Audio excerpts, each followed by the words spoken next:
Welcome to Tea Talk Caregiver 101. This channel believes a caregiver role is to advocate skill building and ensuring health and safety. Today's tea that we're going to discuss is Earl Grey. This is really a good tea. I've heard great reviews. Now, as I drink it, I see why, because as you drink the tea, it's like you taste like different, like a burst of flavors, which is weird. So I will be buying Earl Grey tea, or doing these videos. I might end up with a cabinet full of teas that I talk about. So it's really going to be interesting. Already cleaned out my cabinet because I'm sure as I buy tea, I'm going to have to stock it and store it away somewhere. All right, let's get to today's topic, which is advocacy. Today I took a training called crisis intervention. And the training talked about how the daily life routine can correlate to behavior if a person's rights are denied. And what I mean by that is, being a caregiver of some of your loved one, working for a provider, how that you're not letting people make choices about their life, where they want to go, what they want to eat, what time they want to go to sleep, where they want to go shopping, what clothes they want to wear, how they want to wear their hair, if they want to wear earrings or jewelry and things like that. How that denying a person rights, how that could cause behaviors, and the behaviors could turn into a crisis intervention. So let's talk about advocacy. Advocacy, is it important? Yes, it is important. And one of the reasons why, advocacy is so important is because you want people to feel like they are in control over their life, making decisions in their life, making choices. Do they want white bread? Do they want grain bread? Do they want non-GMO bread? Do they want large bread?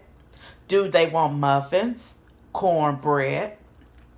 So it's a lot of different things about advocacy, and allowing people to make decisions in their life, in their daily life routine. I look at it like this.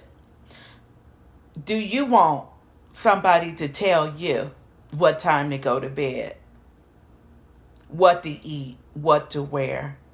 Just think about not having no control over your life. None. Somebody telling you 24 hours what to do, even what to go to bed. And I've heard you say a lot of that, but it's like it has somebody compare that to being in prison. But these are the people that people take care of in a family home, group homes, institution, long term, and aging.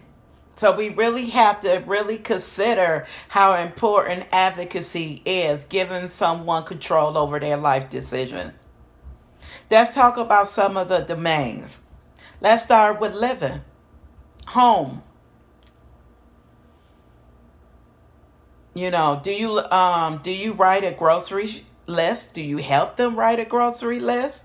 And let's say you write the grocery list. Do you have them write you a list so you can add their items on the list?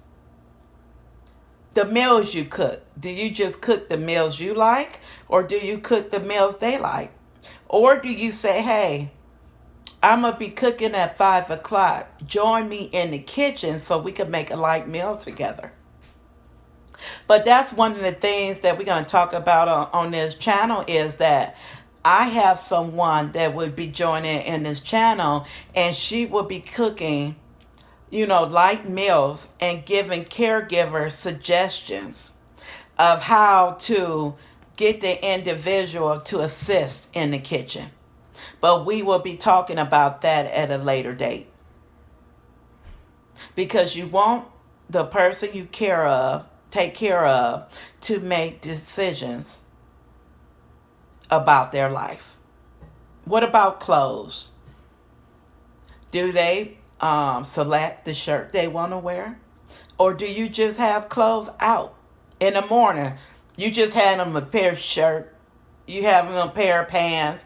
You just giving them the clothes. Hurry up, let's go. We got to be out at 2 o'clock. If somebody told you what to wear 7 days a week, how would you feel? Women, think about it. It takes us an hour. For some of the prestigious women I know, an hour and a half just to get one outfit. Don't let a stain be on the top. Then they got to go and find another shirt to correlate with the pants. And if not, they got to find a whole nother outfit. And then that's going to take some more time. The best way for this is to skill build and work with Johnny. And how to start, I would start out with 2 outfits, having him select one. And then maybe the next year or the next 6 months start by, okay, Johnny, what pair of pants would you like to wear? And then assist him with the tops. I mean, you just do steps with skill building. It does not come overnight. And that's another thing we're going to be talking about, skill building. I have somebody else that will be joining this channel. Will be talking about skill building at a later date. But advocacy and skill building correlates because, advocacy is ensuring a person's rights are protected and they're making decisions. Skill building is a way that caregivers could work with the individual to get to the point where they could be self-sufficient, or they only need a verbal prompt for staff, a gesture for staff, or they could become independent and they could select their clothes without needing support from a staff regarding clothing. I mean, so it's a lot of things, with being in a home where there is selection of clothes, cooking in the kitchen. What about chores? Skill building, teaching Johnny how to sweep a floor with a broom, teaching Johnny how to mop. And you think about it, Johnny, cleaning for the whole house, or teach Johnny how to keep his room clean that's in his area. So it's like little things that you can help Johnny do around the house with housekeeping, because the goal, is skill building, is getting to the point where they only need some support or getting to the point of independence. All right, let's talk about community integration. Selecting what store Johnny want to go to. We going to the grocery store, and we know Johnny likes to go to Walmart. And we need to go to Kroger. But Johnny only likes to go to Walmart. But we need to go to Kroger. And you say, hey, Johnny, I know you want to go to Walmart, but let's go. What do you think about if we go to Kroger first and then we could go to Walmart second? And see what Johnny, think about that and say, hey, Johnny, I know Kroger got the best potato chips you like. Or, encourage them and verbal direct, the way, but that goes back to skill building. Taking them into stores. Taking them shopping. Writing grocery lists. Or if you say, Johnny, help me write a grocery list for Walmart and Kroger, then Johnny will be interested into going into Kroger with you. Or looking at sales papers. You could work on Johnny with budgeting. All right, Johnny, we got $10. We want ice cream, and we want ice cream cones, and we want syrup. How much do you think that would cost? Get this sales paper, write the items down, get a calculator, but it also depends on the functioning level of Johnny, but it's some of the things that you could do with Johnny to help get to the point of being able to go to the grocery store, being comfortable going to the grocery store, or just being around people. Let's talk about restaurants. How can we help Johnny before we go to a restaurant? We could role play at the group home. We can have two staff. One staff could pretend they're the waiter. Another staff could be sitting at the table with the individual. We could make an order, and the staff could go in the kitchen and bring it back. They could order their drinks and ask them what type of condiment. Would you like ketchup and mustard? And that's skill building before you get to the store. And that is a good way of skill building. We like the role plays. It could be fun, but you could just make it fun. It ain't like being a boring waitress. Have fun. Really have fun. Get the order, make it seem real. I've done that before. I was a day program manager, and we used to have a group. It's a cooking class, I called it. And one day we made walking tacos. So what happens is I had everybody sit at the table, and I went to everybody writing their order down, what they wanted on their taco, how they wanted it, and I brought it back to them.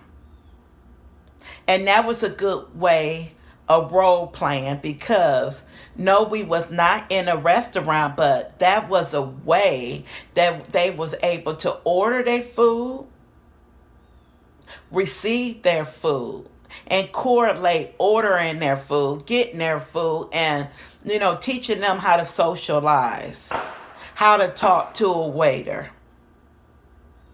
So we had fun that cooking class. The food was good. We had the food was just excellent. The walking tacos was fun. We really made it fun, and the individuals really loved that. So that was another thing that we did, but at the same time, that was skill building. They was learning, and that was them ordering what they wanted, not what I wanted them to have. And yes, it took time. I had to set it up. I had to get the tables together. I had to work with the staff. It was a lot of things that took time, but then we got it done. We have fun. The individuals love that. But that's another thing with advocacy. You asking the individual in a daily routine what they want to eat. Do you want to come in the kitchen and help me? And so those are the things that you have to consider with community integration, because some of the people with diagnosis get in the crowd and they start to overstimulate. That means, their brain racing, their heart racing. It's a lot of noise. People don't like people with noises. They don't like loud noises. They don't like screamers. They don't like to be touched. They don't like to be bumped. It's a lot of things that can happen in the community. But if you're working on skill building, if you're doing some role modeling, if you let them select in the process, that is a way that you can decrease behavior while you being out in the community. And it works. I'm telling you, I worked with somebody years ago that in the house, I'm telling you, I've seen Christmas trees fly across the room. I've never seen somebody throw a Christmas tree all the way, swinging around like an umbrella or something. I was just shocked. But when he went out in the community, he was an angel. He was not the same person in the community that he was in the house. So that's some of the things, that you have to consider when you're working with people with diagnosis. Some people love the community. I've worked with somebody who does not. He watched the news with his family, and he's from a different origin, and he feel going outside is not safe. I know the provider now is saying that he goes out all the time. But you know why he goes out? Because they encourage him. Would you like to go to Walmart with us? Would you like to go volunteering with us? They keep encouraging. They keep coming back. They don't say, well, Johnny don't like to go out, so I ain't asking no more. And I don't want to take him out anyway. I just want to be in the house today. Community integration is a part of life. We go outside. We go outside, we select where we want to go, and that the most important thing with community integration in a group home or day program, when you have meetings, when you have a meeting for your individuals in a group home, or a meeting for the individual of the day program, you should ask them, what is some activities that you guys want to do next month? They'll say bowling. Some people say golfing. Some people say McDonald's. Some people say Taco Bell. Then you got some people that say restaurant. You got some people say Dunkin' Donuts. I mean, it's a lot of different things that you could do and get the idea from them. They'll tell you where they want to go, but it's up to you to implement it. And what I mean for that, you have the meeting, you get the list where they want to go, and then when you do the community calendar next month, you should have some of their places they want to go. I work for a provider as a day program manager. If I have 7 days left of a month, my individual wanted the month, next month calendar. And they gonna look on that calendar and they gonna hold me accountable. Well, Shalette, I wanted to go. I said White Castle. Why say Zaxby's? Why say Chick-fil-A? And my response used to be, you know that we're only supposed to go to 1 or 2 restaurants, and how we have to do other recreational activities. And each month, I let 2 people select like the outings to eat in restaurants, because a lot of families, I used to get a lot of feedback for families is that, why do people only want to keep taking our population to eat? Can they do something else than just go to restaurants all month long? Johnny is gaining weight. Johnny is a diabetic. Johnny has high blood pressure. So I mean, it's a lot of things that we have to, I had to consider when making a calendar, but I also had to be fair. So I know if I got 5 people for Taco Bell, 5 people for McDonald's, 10 people for Zaxby's, I went with Zaxby's. The next month, I added something else on the calendar, but only a suggestion from the individuals.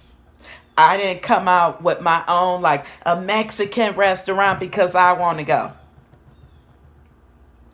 At the end of the day, if I take where I want to go and put it on their calendar, they gonna say, Miss Shalette, I remember when we had the meeting, nobody said Mexican food. Where did this come from? They held me accountability to the calendars. And they wanted them early. And before they got home, them calendars couldn't come off the press quick enough. I had individuals lined up, leaving the classroom without permission, because their life is in those calendars. I could have shortchanged them, but I did not shortchange them, because guess what? They love them calendars. It's their voice. We like to go in the community. They do too. We had spa day. Spa day was another favorite that we had. Everybody loves spa day because I had some staff that was awesome. She did facials, they did nails, they even did eyebrows. I was impressed how hard we worked on spa day. We would go to Dollar Tree, $20, $30. Ask the individual for $1 or $2 a piece. You imagine we had a lot out of Dollar Tree, and we was able to get a lot of things. And the individual even got, some of them even got the hairstyle, makeup on. Even the guys, I was shocked because they wanted their nails polished and they wanted their hairstyle. I had some fabulous staff at that day program. That spa day was great.